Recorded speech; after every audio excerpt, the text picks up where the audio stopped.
Hello guys, welcome to my channel. My name is Adora, and if you're just joining this channel for the first time, thank you very much for stopping by. So I just woke up this morning and I got a message on my WhatsApp, and it was really a very shocking one. It's actually an audio, and it's a two-way conversation between two different people on something one person wants the other person to do for him. I would like you to listen to this very audio, then I will come back and explain as much as I can so that you will understand exactly what this audio is all about. Hello, John Bosco. How far now? Why you there be? You don't want one more round right now. Pablo, I be now. Yeah, me the paro now. Yeah, me the paro. How far, my bro? You know who that guy will tell you now? That my papa brother will tell you. The guy won't land Nigeria very soon. This week the guy go enter Nigeria. So I go like make you help me run the one sweet paro like that. I won't buy the guy based on one or two. I can be now. I can be. Because I remember say you be yam me that matter that time. You can't tell me say you go give me the update on the paro. So waiting me the plan. Maybe you just yam me. Muno as they go. Yeah, like I tell you, you know, see that my uncle, he give us better money. Take build that for him. Of which time my uncle he don't do it for us, so I no lie you. He build us for my buy car for my papa. Boss my party they run interstate. But you know family matter now. The money when they give us we take build house for am. My papa no build am o. He use am dey solve him own family problem. And the money no be small money o. We come dey send picture of house wey be say another person build dey send for am o say him house don dey ready o. Now the man now dey come Naija. This week now on the 25th he dey enter Naija. You understand? So now I wan just prepare make he gather boys down. Because nothing wey we fit do o. Nothing which house we wan show am? We don buy money finish bro. We don chop money. If this man no sell money, he sell reach 20m o. We dey show am better house. Now we even do video for person house show am say na him house. So now the next option. I don tell my partner me say make I just reason with you. Make we just buy am once and for all. Wetin you think? Now we just need help. Abeg, no fail me, my brother. Pablo. You suppose know say I dey deliver normally. All this work na less for me. But normally na how you play the card come na here I go use follow you. You dey get Pablo. So as it don't be like this, so you gotta go discuss with your P-man, no. Because this job, for me to gather boys, may we go take them down. Oga, you go discuss because money go fall out to Pablo. You get. You suppose know the way this work they be. You get. I know say normally we never run this kind of deal before. Now so much more deal we dey run. But this kind of deal, Oga, I sure say you go go reason with your P-man or I feel run the work normally. Depends on the card where you play come. You get. Now less for me. I no get issue. Now your own side, now ain't get issue for this matter. You get. Don Bosco, I dey with you. How much you wan collect? Abeg, you know as we don take for street o. Pablo. You see the way I dey reply your message on instead. I know the day before I reply am. And you know the reason why I dey reply am like this. Na because of the relationship we get. You get. So based on the way e be, Pablo, as e don't be like this, I go deliver the work for you. But you go got drop like 1.5 oh. Because you see what I want to do like this. Na blood go stain my hand. And not your hand, the blood go stain, no, Pablo. So this job, it go require like 1.5. Another amount I go use deliver this work for you. You get. John Bosco, 1.5 million for ordinary human being. Wetin you dey talk now? John Bosco, reason me matter now. I'll give you 500,000 based on blood level. Pablo, you suppose know say normally I don't like to talk. My word na my word. I dey reply you without delay. So you suppose respect that fact. You get? So I beg, as it don't be like this, just leave am as I talk am. You get? This one a business. No brother. You get me? No brother for this one. So leave am as I tell you. Pablo, you get? Okay, no wahala. See, more run am for 1 billion, 1 million, I beg, 1 million. Na airport you go buy am. You understand me? Na airport you go run am, I beg, I beg. For airport. That 1M when you won't give me, it no go dey possible.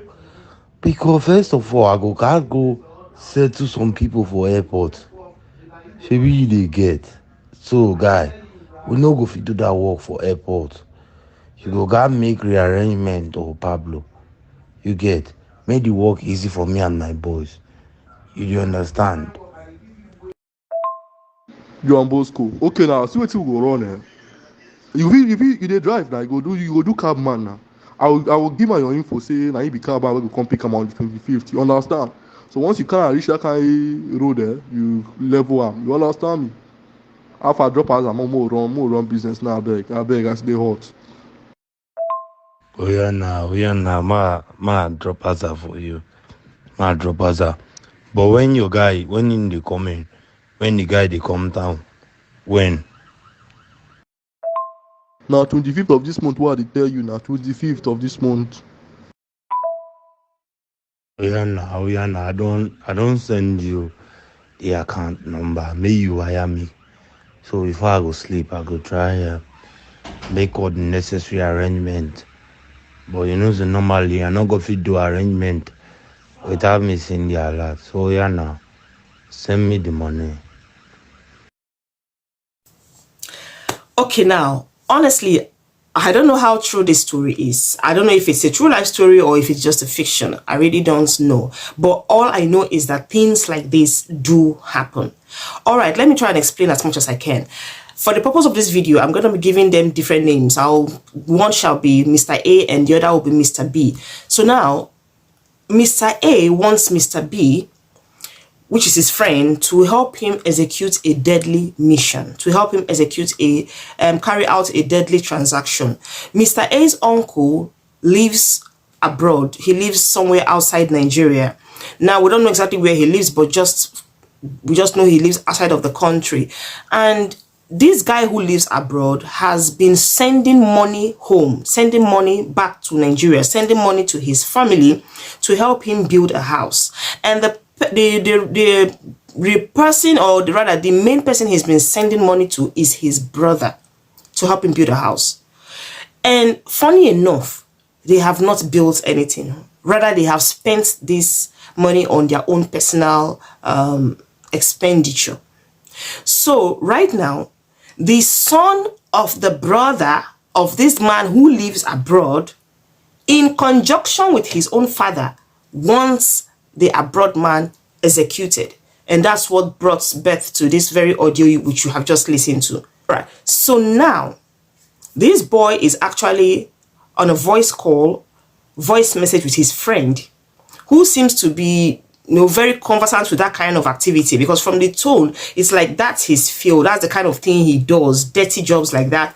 So the guy is talking to his friend to see if they could help him and his father execute his uncle, who will be coming into the country on the 25th of that month. Now, there is no date, there is no month that was mentioned, but there was a specific date, which was 25th. So they want the uncle to be executed as soon as he arrives the country, and furthermore, to be done at the airport. Why are they doing this? Because the uncle had earlier sent money to his family for them to help him build a house. He wanted a property in his name so that when he comes back to Nigeria at any point, he will see somewhere to lay his head.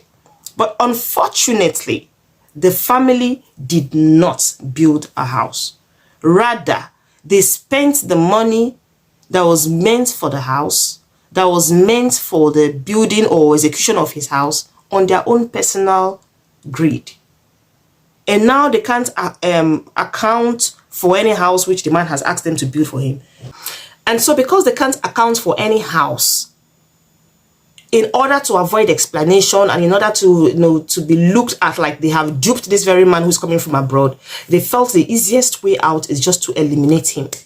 So this Mr. A is actually talking to his friend, saying that please, he wants him to help him carry out this mission. He wants him to help him kill his uncle, who will be coming back to Nigeria on the 25th of that month, and they want the job to be done at the airport because they know that they have questions to answer if they allow this man to come into the country and they don't have a proof that there's a house anywhere. Because before this time, they have been showing this man pictures of a house that they built for him. They have been showing him beautiful pictures of building, of a property that has been, a project that has been completed in his name. So this man who lives abroad actually believes that he has something in his name when he gets back to Nigeria. But unknown to him, this is the evil plan that was being hatched against him.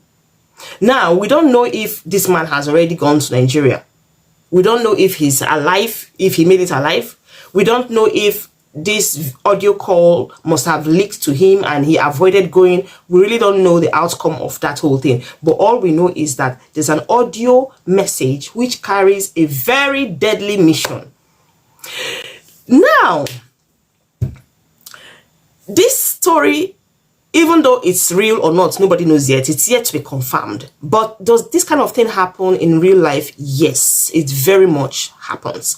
I remember so many years back, there was a friend of mine who at that time, she didn't have her papers to stay in the country. So she was just living in the country illegally. But while she was staying here, she was doing some, little menial jobs here and there. She was doing some, black jobs. And at that time, she was able to save a little money because she had two children back home in Nigeria. So she was able to save a little money and then send home for her children, to be taken care of, because her children were actually living with her elder brother and his wife who lives in Nigeria. So each time she sends money to the brother, she actually thought, or rather she imagined it was for the welfare of her children. Now, whether they were taking care of the children, no one knows about that. But all she knew was that they were always sending her pictures of how well dressed and how well kept her kids were.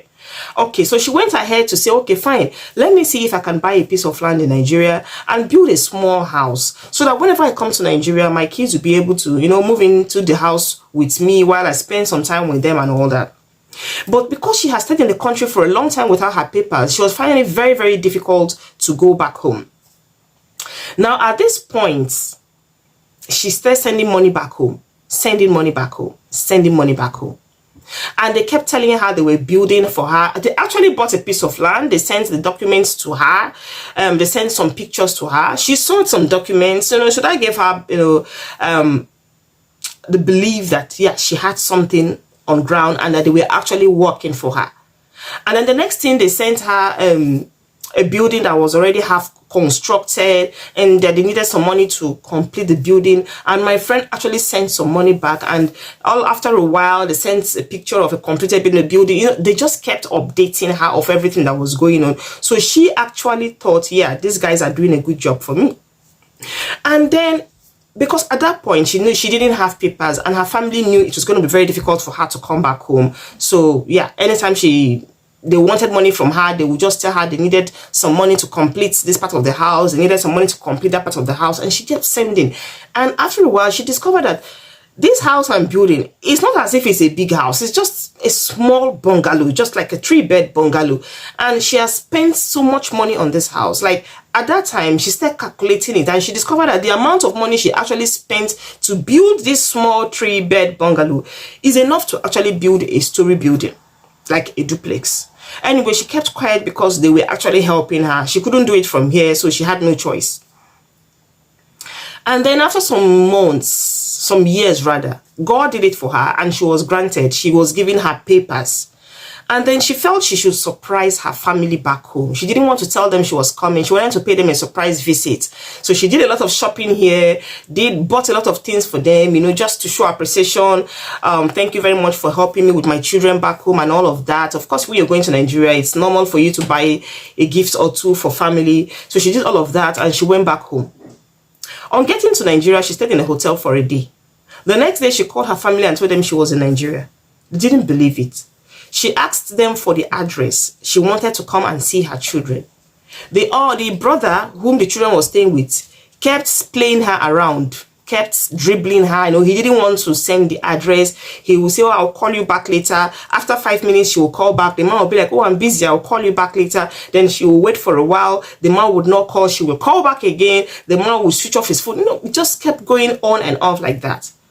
So after a while, the man actually came. She gave the man the address where she was staying in the hotel. The man came to her with his wife and the children, and she was happy to see them. She welcomed them, and she was like, okay, so can you come and show me the house where you built for me? I just want to have a look at it and see how far things have gone. And the man went on his knees and begged her and said, he went on his knees with his wife. Him and the wife, they both knelt down and apologized to her, saying that they're very sorry that there is no house anywhere. And she was like, what about the land, the piece of land? And the man said, well, yes, that one, he actually bought the piece of land. But he decided to build on the land in his name. That all the money she was sending home, he was actually using it to build for himself, because he was having problems with his landlord, and the landlord was about to evict him. So he did not want to be thrown onto the streets with his family. So that was why he decided to build his house, the house on his sister's land in his name. So actually the house and the pictures, everything they've been showing to the girl, sending to the girl, was actually the one he built in his name. That he didn't expect she was going to come back, at least not so soon. And my friend was like, really? So were you expecting me to die over there? Like, just ignore everything I have back home, and I have children, I have my kids living with you. Were you expecting me to leave my children here and then just forget them and just stay over there? And the man was begging, and, and that was it, just begging. And she was, for days, she was down. She cried her eyes out, and she didn't know what to do. And at the end of the day, they called for a family meeting. Family got involved, and they were all begging her, please just let him be. He's your elder brother. This is blood. Blood is thicker than water. This one, that one. And she said, can I just ask you a question? Okay, even if I forgive him and let him go, what happens to the house? Like, should I also let that one go? Should I just let it go like that? Like, what happens? What's next? And the family said to her, yes, just let him take the land and the house. God that provided for you to build this one, will provide for you to build another one. So just let this be a sacrifice for him. Just let him go. And my friend was so devastated, because she knew how long it took her to build a house. She knew the suffering. She knew what she went through to be able to raise that money, especially when she had nothing really to her name abroad. And she was able to gather that amount of money to build her house. And, when she told me the story, I just told her, listen, you are very, very lucky you were not harmed in the process. You are very, very lucky they didn't eliminate you. For me, if you ask me, I will say, let him go with it. Just use that one to pay him off for life. Let him just go with it. But do not ever do anything over there without your presence. Do not allow anybody help you do anything, help you buy anything of such, large value, like buy a piece of land for you without you being there, or help you build a house without you being there. Like, I, for one, I think I always advise people that I come across here that actually talking about do something back home. Fine, there is absolutely nothing wrong with doing something back home, but it would be nice if you're doing it and your presence is there. Your presence is needed. Once in a while, you are there to oversee things and know how things run, because honestly, as bad as it may sound and as hurtful as it may be, trust is gone these days. People just step on toes without minding how hot how bad they have actually hurt you. So just be very careful. That, you know, people will say, oh, this story might not be true. The audio might just, you know, might just be a staged thing or not. Staged, true, fake, whatever you may call it, these things happen. And this is not the first time we've heard stories like this happening. So it's just for you out there to be very careful, to know who you trust, and to always do the right things at the right time. Thank you very much for watching, and I hope to see you next time. Ciao.